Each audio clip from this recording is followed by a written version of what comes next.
All right, folks, so we've got a couple of racks of ribs that we picked up at City Butcher here in Springfield. So we're going to unwrap these, and I thought what we'd do before we do the cook on them, what we're going to do is kind of show you how to remove the membrane off of these ribs. So we're going to unwrap these things, put them on our cutting board here in just a minute. And then Sarah's got a butter knife, and she's going to work on showing us how to remove the membrane off these ribs. Now, some folks may not remove the membrane itself. Sometimes you can just score it to get the seasoning in. If you don't do something with it, though, it's real chewy, and that side of your ribs don't get any of your seasoning. So let's get this rack. Is that right side up or turn it over? You're good. Okay. Let's get that rack down there. So she's going to take the back of a butter knife and kind of work on that that membrane. Get underneath it, and she's going to grab the paper towels and grab hold of that membrane because it's real slick, so you can't grab it with your fingers.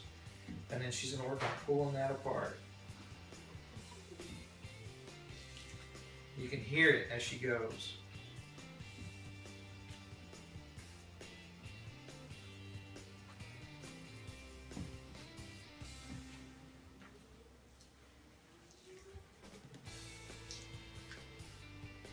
All right, coming off pretty good. Sounds like it.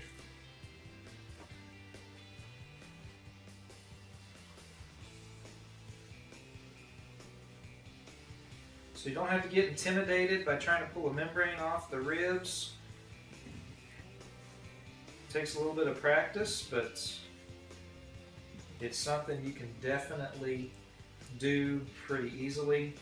And that allows you to really season up both sides of your ribs for your cook.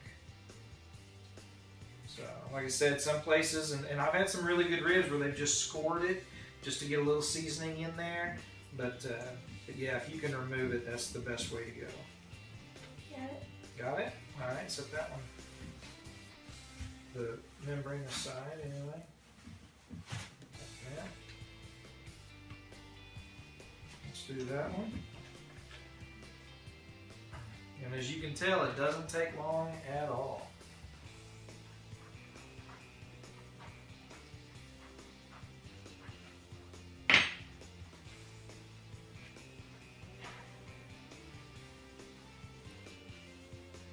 Once she gets this done, we'll work on seasoning these things up.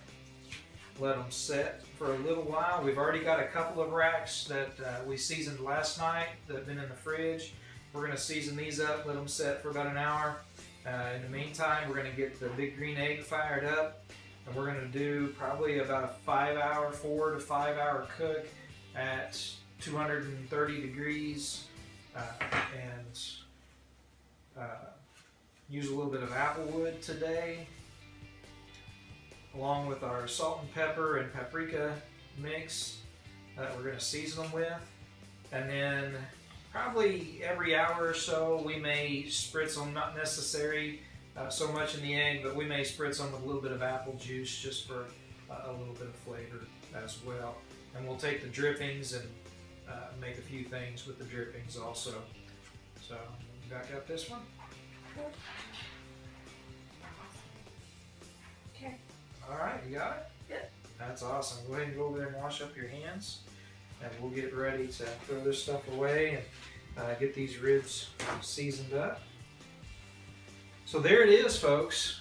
You know, it's pretty quick, simple, easy, and it makes a world of difference when it comes to getting your ribs seasoned up, making sure you got seasoning on both sides and everything is taken care of, and you get that flavor throughout the ribs. And we don't do a lot of seasoning, a lot of flavor anyway, different flavors, kind of let the meat speak for itself when you put it in your mouth. But really appreciate you watching Blind Grilling. Don't be intimidated by the ribs. Buy a couple of racks, throw them on, cook them. You'll love it.